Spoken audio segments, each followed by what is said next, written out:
Le fait d'être là avec nous à visage découvert, c'est pas un problème. Puis j'ai vu une gogole avec avec une perche à selfie. Ah, on pense tout le temps, les détectives privés, c'est la brigade des cocus. On prend combien un détective privé? Bah ouais, la pire hantise qu'on avait, c'était d'être détronché. C'est-à-dire... Perdre sa virginité? Salut les Primos Videos, j'espère que vous allez bien. Bienvenue à tous les fans de LOL qui ressort ou de Celebrity Hunted ou de After, ma saga de films préférés dont je vous ai parlé la dernière fois. On est très content de vous retrouver pour cette deuxième session de table ronde avec Poxy, qui est là avec moi. Et aujourd'hui, on va parler d'un sujet très intéressant puisqu'on va se poser la question de savoir à quoi servent vraiment les détectives privés. En tout cas, restez bien jusqu'à la fin de cette vidéo ou peut-être jusqu'au milieu parce qu'il y aura quelque chose à gagner. Je vous dis pas quoi, sinon ça spoil. Donc voilà, restez attentifs et suivez bien toute cette vidéo. Mais alors Poxy, pourquoi est-ce qu'on a choisi cette thématique ? On l'a choisi à l'occasion de la sortie de la saison 3 de Jack Ryan, qui est une sorte d'agent secret. Mais évidemment, comme un agent secret, c'est secret. On n'a pas réussi à en avoir un sur le plateau aujourd'hui, donc on s'est posé la question de savoir qu'est-ce qui pouvait être un peu équivalent à agent secret. On s'est dit détective privé. Donc pour ça... on a invité Margot. Bonjour à tous les deux. Bienvenue Margot et merci. Donc moi je suis Margot, je suis détective privé depuis 2 ans. J'ai ouvert mon agence il y a 2 ans, Millennium Investigation, et voilà. Est-ce qu'on dit vraiment détective privé ou il y a une autre appellation ? Alors c'est possible, on peut dire détective privé, d'ailleurs c'est ce que tout le monde comprend. On peut dire aussi agent de recherche privé, voilà, les deux fonctionnent. D'accord. Et donc toi tu vis de ça aujourd'hui ? Oui, je vis de ça depuis 2 ans. D'accord. Depuis le début. En fait, comment t'en es venu à faire détective privé ? Tu faisais quoi avant et comment t'en es venu à ce métier-là ? J'ai fait une école de détective privé à Paris qui s'appelle Les Arpes. Et c'est comme ça, donc pendant 1 an, j'ai suivi la formation. Et puis ensuite, je me suis lancée tout de suite après. Vous êtes combien par promo à réussir à avoir le diplôme ? Sur combien ? Moi, dans ma classe, on était une trentaine, mais il y avait la moitié qui passait à un diplôme pour être uniquement salarié. Mais ça faisait quand même une trentaine de détectives à la fin de l'année. Et est-ce que vous aviez un peu des TP à faire peut-être entre vous Ouais, justement, par exemple, tout ce qui est filature voiture et filature en piéton, on avait à chaque fois, en tout cas dans mon école, on avait 3 jours ou 3-4 jours pour mettre en pratique. Sur des gens de l'école ? Sur des gens de l'école. Donc en fait, on se faisait des scénarios entre nous. On désignait le lapin, quoi, la personne qu'on allait chasser. Et puis, c'est un terme chez tous les détectives, le lapin ? Non, pas du tout. C'est que toi ? Non, on désignait la cible. Ah oui, d'accord. Disons, voilà. Et ensuite, on le faisait, mais vraiment dans les conditions réelles. Moi, j'avais l'impression, dans le ressenti, qu'on pouvait un peu s'improviser détective privé, mais peut-être pas, du coup. Toi, t'as une licence, t'as un truc... On peut surtout pas, parce que par exemple, si toi, demain, tu fais une filature de Poxy, et qu'elle s'en aperçoit et qu'elle n'est pas contente, elle peut porter plainte pour harcèlement. Alors même que je lui ai pas parlé, juste la suivre, ça peut être considéré comme du harcèlement. Ouais. D'accord. Heureusement, ça veut dire qu'en vrai, on n'a pas le droit de te suivre dans la rue, parce qu'en fait, c'est ta vie privée, qui tu vas voir, quel lieu tu vas fréquenter, ce que tu vas faire de ta journée, c'est ta vie privée. Et donc ça, c'est protégé par la loi. Quelles étaient les affaires les plus récurrentes ? Les maris, les femmes jalouses, c'est ce qui revient le plus souvent. On pense tout le temps, les détectives privés, c'est la brigade des cocus. Alors, je ne vais pas vous dire qu'on ne fait pas d'histoire d'adultère, c'est pas vrai, parce qu'on en fait. Mais aujourd'hui, c'est beaucoup moins important pour les avocats d'avoir ce type de preuves. Donc, on le fait si les gens ont vraiment envie de faire un divorce pour faute. Mais dans les divorces, par exemple, on fait aussi beaucoup de cas qui sont liés aux gardes d'enfants, la maltraitance des enfants, les choses comme ça, pour s'assurer que les enfants sont en sécurité. Ça peut être des histoires d'abus de faiblesse, si on a peur qu'un de nos proches soit sous emprise, ou sous l'emprise d'une secte ou quelque chose comme ça. Et c'est beaucoup aussi d'histoires d'entreprises, de concurrence déloyale, de salariés. Toi, personnellement, tu as déjà assisté à des scènes de crimes, des trucs illégaux et... Alors, en théorie, nous, on est plutôt sur les affaires privées, donc on ne fait pas tout ce qui est lié à la criminelle, ça c'est vraiment réservé à la police. Mais c'est arrivé que je travaille sur des affaires pénales aussi. Okay. Mais est-ce que des fois, vous collaborez de manière un peu officielle avec la police Moi, ça m'est arrivé pour des recherches des disparitions de mineurs inquiétantes. Okay. Parce que là, dans ces cas-là, c'est tellement important que... en off, parce que je sais pas si vraiment, mais tout le monde a l'intérêt de retrouver le mineur. Donc nous, si on trouve des choses, on leur dit. Eux, s'ils trouvent des choses, ils nous le disent aussi parce qu'ils n'ont pas forcément les moyens. que nous, on peut avoir d'aller faire des filatures ou des surveillances dans des endroits. Donc, eux, ça les arrange parce que nous, on est plus nombreux et que aussi, il y a plein de détectives qui sont motivés pour faire des histoires de disparition. Et nous, ça nous arrange parce qu'eux, ils ont accès à des informations beaucoup plus poussées. Est-ce qu'il y a des anecdotes un peu marrantes qui te sont arrivées Une anecdote bien pourrie, vraiment un moment un peu difficile, c'est qu'en fait, quand on est à l'école, la pire hantise qu'on avait, c'était d'être détronché. C'est-à-dire... de perdre sa virginité ? Non, alors ça n'a rien à voir avec ça, mais en fait, c'est quand la cible vient nous parler, quoi. Ça, c'est le pire truc qui peut arriver à un détective privé, c'est que, voilà, perdre une filature, etc., ça peut être limite, pire c'est si pas elle vous très dit, grave. Elle vient de parler et qu'elle te dit « Je sais que vous êtes détective privé, en plus, je vais vous tuer ». Ça peut être pire dans ce cas-là. Ah oui, là, c'est pire, là. Et donc moi, je commence... on commence tous avec un peu cette hantise de genre, est-ce que ça arrive souvent ? On sait pas trop, en fait.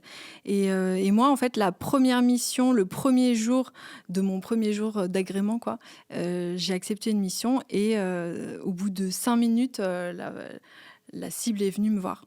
5 minutes ? Mais pourquoi ? T'avais fait quoi Parce comme qu'en erreur fait, l'erreur, c'était peut-être d'avoir accepté cette mission. Parce qu'en fait, quand je l'ai acceptée, on m'a dit la détective avant toi s'est fait détroncher et il faut aller le remplacer. Et moi, j'y vais parce qu'on me propose du boulot. C'est mon premier jour, je ne vais pas dire non. Et en fait, avec l'expérience, maintenant, je me dis que ce genre de mission, il ne faut pas y aller. C'était vraiment un gros détroncheur. Il t'a dit quoi, du coup, quand il t'a cramé, il est venu la personne m'a dit, vous me suivez, c'est moi que vous attendez. Non, qu'est-ce que vous faites là ?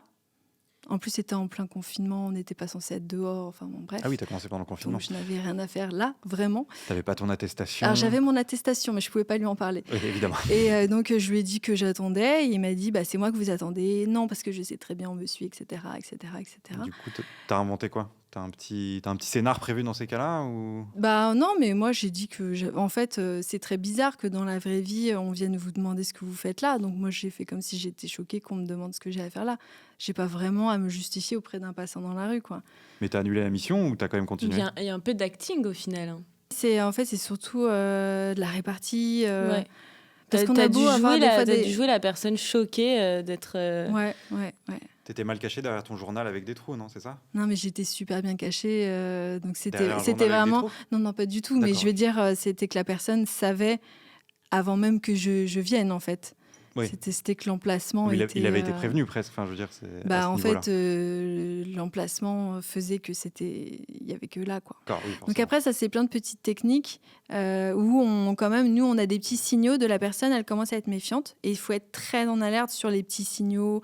La personne, elle se retourne, elle a un comportement un peu bizarre, elle s'arrête sur le bas-côté avec sa voiture, bon, voilà.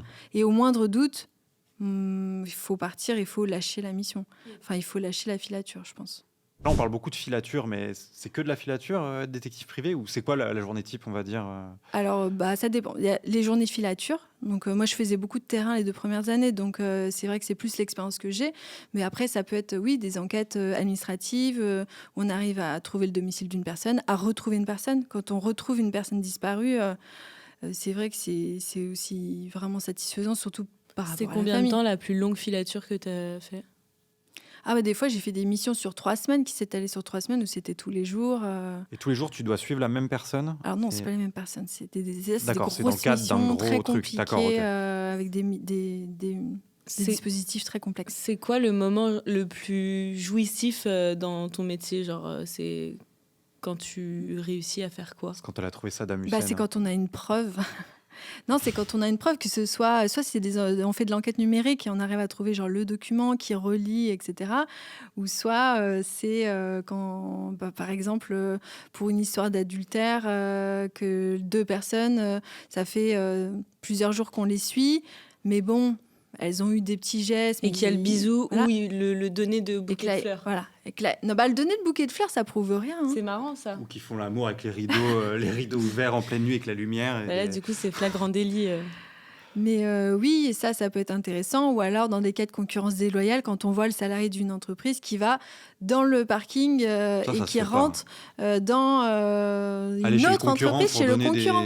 Ça arrive. Des documents secrets. Ça se fait vraiment. Tu parlais, tu as évoqué des enquêtes un peu plus numériques. Parce que là, on parle beaucoup de filatures, de terrain, etc. Mais maintenant, il y a quand même il y a autant d'enquêtes à mener sur Internet. Est-ce que tu es calé aussi techniquement Moi, j'essaie de me former à tout ce qui est technique d'OSINT, c'est-à-dire tout ce qui est Open Source Intelligence, c'est-à-dire toutes les recherches en ligne sur Internet un peu poussées, mais ça reste quand même sur des sources libres qui sont accessibles. Enfin, par exemple, légal, quoi. Voilà, légal. C'est pas du tout du hacking, etc. Et là, j'essaie de me former parce que ça, déjà, c'est très demandé. Et puis, ça peut servir même en pré-enquête d'une filature, ça peut vachement aider. Et du coup, c'est quoi un peu les limites légales du métier de détective privé? Parce que tu vois, tu parles beaucoup, t'insistes beaucoup sur le fait de, tu vois, je reste sur les trucs légaux, un peu des recherches profondes, mais légales.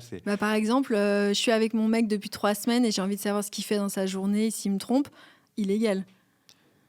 Même s'ils sont mariés? Non, mais si tu es avec lui depuis 3 semaines, en général, tu n'es pas marié. Oui, depuis 3 semaines, effectivement. En fait, le mariage fait qu'il y a une obligation légale. Donc, du coup, fidélité. Vous êtes de fidélité. Donc, vous êtes amené à pouvoir rester en justice et dans le cadre d'une procédure. Mais par exemple, il y a plein de gens qui sont aujourd'hui juste pacsés. Je rappelle juste que le Pacs, on jure pas fidélité. Hein. D'accord, donc en fait...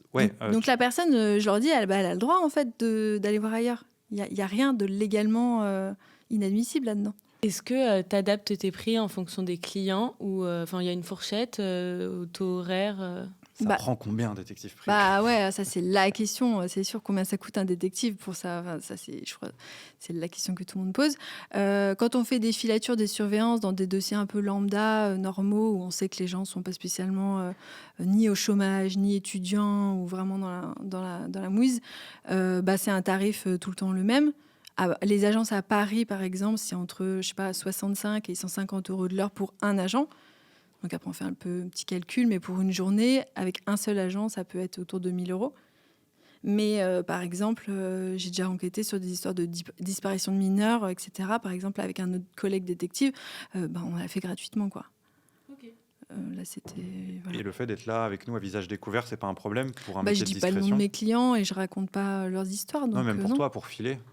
Alors, je pensais au début que c'était très problématique, j'étais hyper stressée par ça. Et puis en fait, je me rends compte que demain, si quelqu'un a vu la vidéo d'aujourd'hui, il me reconnaîtra pas dans la rue. Et si je le file, entre guillemets, si je fais une filature, normalement, il n'est pas censé me croiser si je fais bien mon travail. Donc, il n'y a pas de... Ça t'est déjà arrivé de changer radicalement d'apparence? Oui, alors... Quand on croise, par exemple, la personne, notre cible, quand on croise son regard, normalement, on est censé se désilhouetter. C'est-à-dire qu'il faut qu'on change d'apparence. Mais quand on est dans la rue et qu'on voit les gens dans la rue, par exemple, là, je vois ton visage, je décrypte un peu. Mais quand on est de loin, on voit juste quelqu'un avec un manteau noir, un bonnet, et voilà, c'est une silhouette. Donc, en fait, il faut juste se désilhouetter. C'est-à-dire, on enlève le bonnet, on fait une autre coiffure. Pour une fille, c'est beaucoup plus facile. Et puis, si c'est l'été, on enlève un manteau. Est-ce que tu as déjà dû faire comme dans les films, monter dans un taxi et dire « suivez cette voiture ». Alors là, il faudrait vraiment que ce soit à la loose. non, mais tu vois, c'est pas fait. impossible que quelqu'un prenne un Uber sur un coup de tête. Alors, c'est déjà arrivé que je suis quelqu'un qui est dans les transports en commun, qui sort du métro et qui prenne tout de suite un taxi. En général, il y a le motard qui est en parallèle et on le fait suivre pour qu'il arrive au point. Il faut l'anticiper, typiquement. D'avoir un motard à dispo. C'est pour ça qu'on propose très régulièrement d'avoir toujours, à Paris surtout, en tout cas, d'avoir deux agents. Oui, ok, d'accord. Sinon, on perd très vite. C'est quoi le jargon un peu de détective privé? Je sais que tu m'avais parlé de technique tampon. Après, il y a des petites techniques. Trottoir croisé. En fait, par exemple, quand on fait une filature en voiture, si on se met toujours au cul de la voiture, au bout d'un moment, la personne, elle va comprendre. Donc, en fait, on essaie de se faire oublier par moment. Donc, du coup, on met une autre voiture entre nous et on appelle ça la voiture tampon. Et ça, je le fais aussi des fois dans la rue. Je me mets derrière des gens parce que comme ça, si la personne un piéton tampon, ouais. Okay. Mais tu on m'avais dit le terme sous-marin jamais. aussi l'autre jour. Oui, un sous-marin. Un sous-marin, alors, c'est plutôt pratiqué. Ça peut être pratiqué en ville, à Paris ou autre, mais c'est un petit camion, une petite camionnette qui peut rester pendant des heures, voire des jours au même endroit. Et en fait, le détective privé, du coup, il est à l'intérieur, il peut voir tout ce qui se passe. Et par exemple, si c'est à la campagne, il peut voir très très loin. Et ça lui permet d'être très discret et il vit dans sa petite camionnette. Je vais demander un petit truc, une petite mise en pratique pour cette émission qui collait avec le thème. La prod, que je salue, a eu la super idée de mettre en place une filature. Et donc pour mettre en place une filature, il fallait un filet. Donc je me suis dévoué.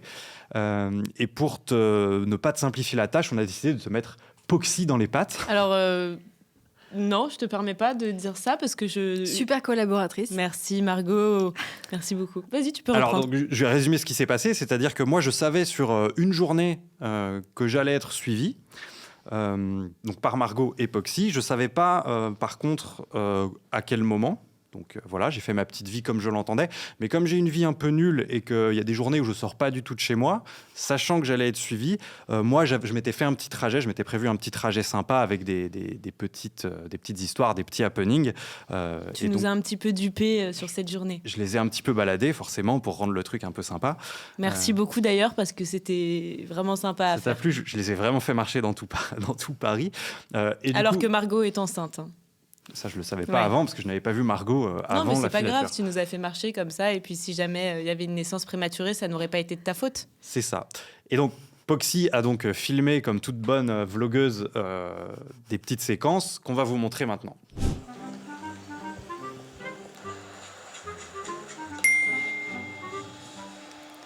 Là, tu es là, c'est mon... Le métro, c'est là où je penserais que je vous grillerais.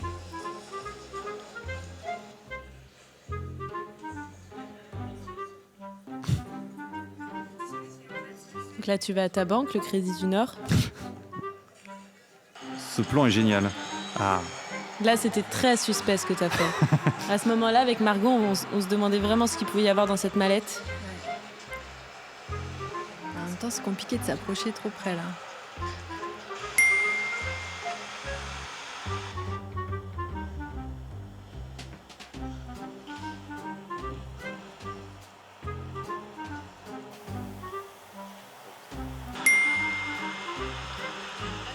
Ces images sont dégueulasses, faut le dire, c'est très mal filmé. La stabilisation...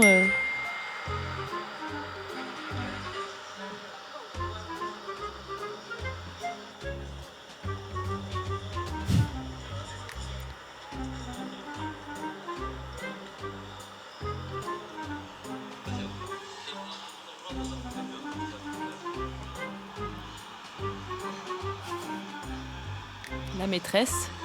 ouais.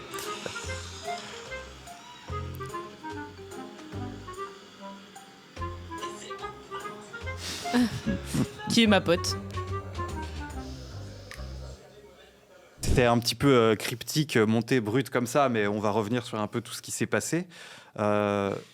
Déjà, Margot, est-ce que là, on avait demandé de filmer pour avoir un peu de la matière vidéo à montrer, mais est-ce que c'est des trucs que tu fais d'habitude spontanément ou de filmer et de faire un peu un rapport vidéo ou pas du tout? Ouais, moi je fais beaucoup de. Je fais le maximum d'images, non seulement pour me rappeler ce qui s'est passé, pour avoir des preuves, mais aussi pour me rappeler exactement les dates, les lieux, Et donc là, toi, tout ce que tu savais, c'était là où j'habitais, le point de départ. le ouais. point de départ, et après, Ouais. tu savais pas. Voilà. Et du coup, alors, comment ça s'est passé? Parce qu'après, moi, je parlerai de mon expérience de filet, mais vous, les filatureuses, là, racontez-moi un peu votre beaucoup- journée.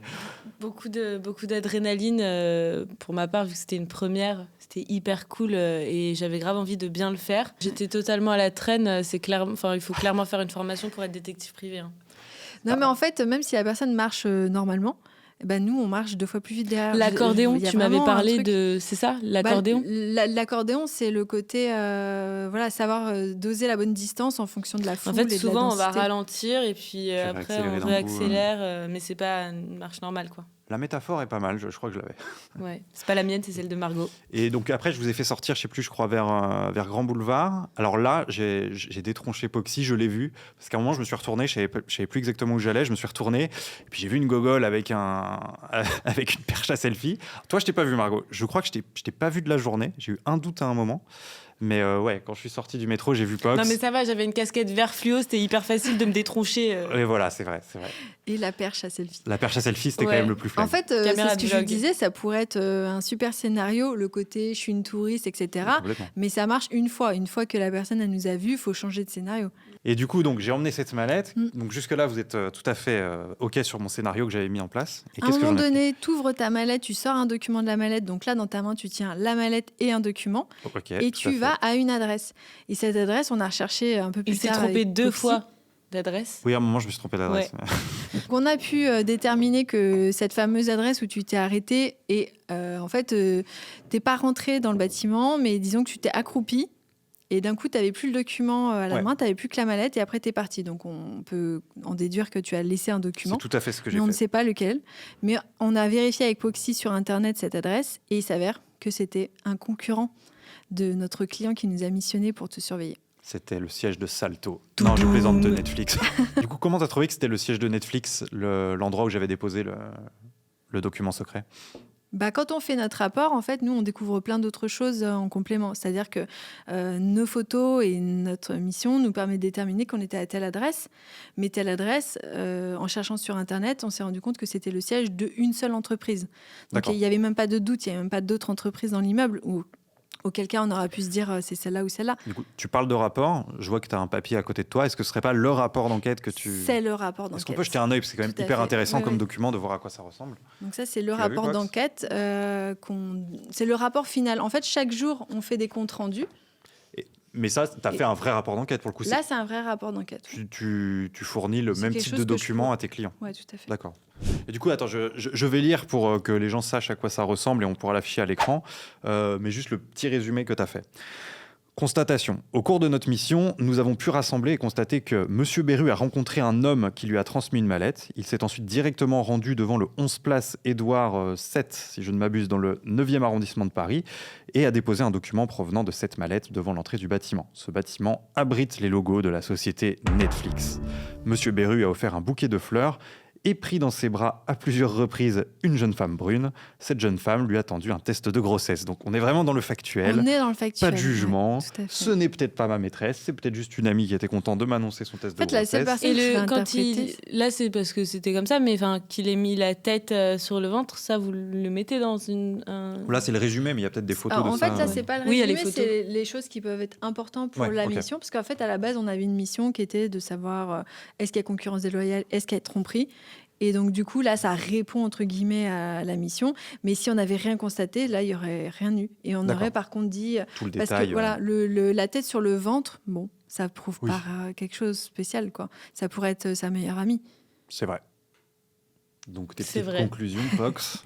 J'allais en venir à une question. Est-ce que tu as des crayons qui explosent et des caméras espions dans tes ongles, par exemple ou... Parlons gadgets. Parce qu'on a une image un peu fantasmée de tout ça. En fait, on a pas mal d'outils, mais c'est des outils très basiques. Enfin, j'en ai amené montre-nous. Voilà, ça c'est typiquement c'est un sac que je peux amener, par exemple sur quelques jours. Je pars en mission. Ça c'est le sac que je vais avoir dans ma voiture. Donc il y a la petite caméra. Hein. Ouais, avec un bon zoom, j'imagine. Voilà, avec un zoom. Après, ensuite, ça je l'ai acheté parce que j'ai commencé à faire quelques missions quand même à la campagne. Donc très basiquement, ça c'est un peu cliché, mais voilà, les petites jumelles pour voir très très loin. Ça c'est une petite GoPro. Alors je l'ai acheté avec un socle pour mettre sur ma voiture parce qu'en fait ça m'est arrivé de faire des missions où la personne elle arrêtait pas de griller des feux rouges. Et c'était notamment dans le cadre d'une protection d'enfance, enfin voilà, c'était dans le cadre d'une garde.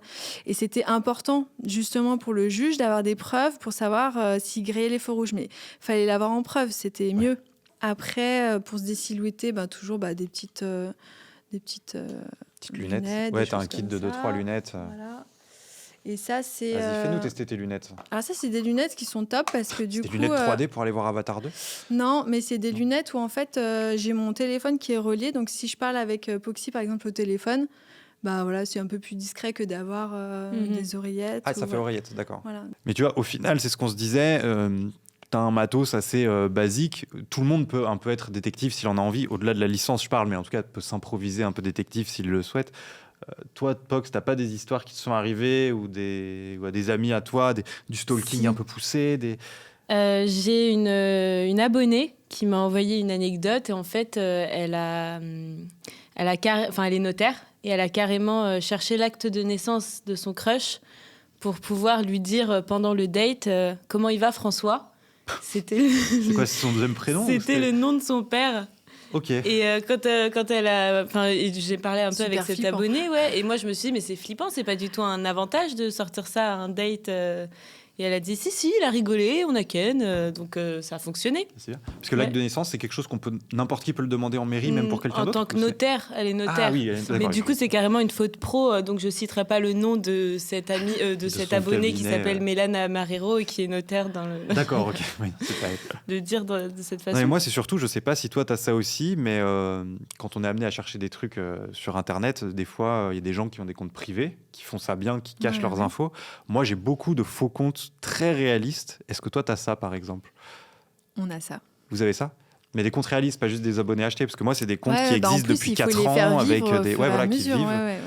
Genre moi, j'ai un compte, par exemple, où j'ai des publications Instagram qui sont programmées là jusqu'en avril. C'est le maximum où je pouvais aller. Mais j'ai une publication toutes les 2 semaines programmée. Et c'est une femme ou un homme ? Ça, c'est une fille, parce que c'est plus facile d'avoir de suivre un compte et quand t'es une jolie fille. Mais tu t'en sers pourquoi ? Bah moi, je mène des petites enquêtes sur ma chaîne YouTube. D'accord. Abonnez-vous d'ailleurs, mais je m'en sers souvent. Par exemple, j'ai fait une enquête, une vidéo qui est déjà publiée, donc je peux en parler sur Mickaël Vendetta. Et je voulais demander une interview à Mickaël Vendetta, sauf que moi j'étais complètement grillé, il m'avait déjà repéré, il avait refusé, donc j'ai utilisé ce faux compte de fille pour avoir une interview de lui. Et j'ai dû demander, au moment où il fallait passer en vocal au téléphone, j'ai dû demander à une amie de mener l'interview. Je lui avais filé toutes les questions et j'étais à côté, comme si on avait une oreillette, sauf que c'était pas une oreillette, j'étais à côté, et je lui tapais sur le doc en direct les questions que je voulais qu'elle pose pour rebondir, etc. Écoute, Margot, merci beaucoup. Je crois que tu as répondu à toutes nos questions. C'était super intéressant, merci beaucoup. Avec plaisir, merci à vous. Bah voilà, on va te laisser retourner dans l'anonymat et dans la discrétion. D'ailleurs, je suis quand même, juste tiens à le dire, très déçu que tu n'aies pas porté un imperméable et que tu n'avais pas de loupe. Bref, dans ton kit. Ouais, bon, ça, c'est moi, bref. Non, ça arrive. On peut être déçu dans la vie, mais ce qui ne vous décevra pas, c'est qu'on va vous faire gagner une caméra 4K. Pour ça, donc, il faut être abonné, c'est très important. Et deuxième critère, on va sélectionner quelqu'un qui répond à la question d'une difficulté extrême que va vous poser Poxy. C'est vraiment pas facile. Donc la question est la suivante. Quelle a été la vraie star qui a été prise en filature ? David Michigan ou Babor l'éléphant ? On vous laisse répondre. On vous le rappelle que la réponse se trouve dans l'émission. Voilà, il y a quelqu'un qui a subi une filature. C'est peut-être moi, c'est peut-être David Michigan. À vos commentaires. Bon courage à tous. Vraie star. Vraie star. En tout cas, merci beaucoup d'avoir suivi cette émission. Et puis on vous dit à très bientôt pour un 3e épisode de La Table Ronde.